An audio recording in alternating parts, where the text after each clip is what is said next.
Dabhoi સાંઠોદ railway overbridge બિસ્માર બન્યો છે।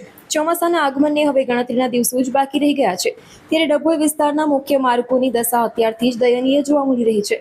ડભોઈથી સાંઠોદ તરફ જતો મહત્વનો રેલવે ઓવરબ્રિજ હાલ તંત્રની ઘોર બેદરકારીનો ભોગ બન્યો છે। આ આખા ઓવરબ્રિજ ઉપર મોટા પ્રમાણમાં ગાંડા બાવળ, કાંટાળા, ઝાડી ઝાખરા અને માટી ધૂળનું સામ્રાજ્ય પથરાઈ ગયું છે।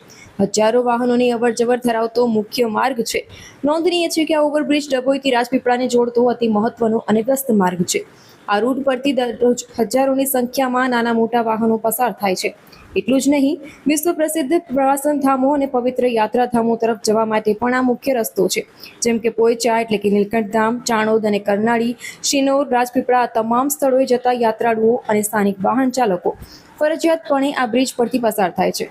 અકસ્માતનો ભય અને વાહન ચાલકોની પરેશાની બ્રિજની બંને બાજુએ અને ડિવાઈડરની આસપાસ ઉગી નીકળેલા ગાંડા બાવળ અને ઝાડીઓને કારણે રસ્તાની પહોળાઈ નાની થઈ ગઈ છે। વળાંક પણ સામેથી આવતા વાહનો દેખાતા જ નથી, જેને કારણે અકસ્માત થવાનો ભય સતત તોળાઈ રહ્યો છે। તો સાથે જ બ્રિજ પર જામેલી ધૂળની ડમરીઓને કારણે દ્વિચક્રી વાહનોની આંખોમાં પણ જે વાહન ચાલકો છે તેમની આંખોમાં ધૂળ જાય છે, સ્લીપ થવાનું જોખમ પણ વધી ગયું છે। ચોમાસામાં જો આ કચરો અને ઝાડીઓ સાફ નહીં કરાય તો પાણી ભરાવાની અને બ્રિજ વધુ બિસ્માર બનવાની પૂરેપૂરી શક્યતા છે। સ્ટેટ હાઈવે ઓથોરિટી ઊંઘમાંથી જાગશે ખરી? સ્થાનિક રહીશો અને રોજ મુસાફરી કરતા વાહન ચાલકોમાં તંત્ર સામે ભારે રોષ જોવા મળી રહ્યો છે। ચોમાસું માથા પર છે ત્યારે સ્ટેટ હાઈવે વિભાગના અધિકારીઓ ઘોર નિંદ્રામાં હોય તેવું લાગી રહ્યું છે।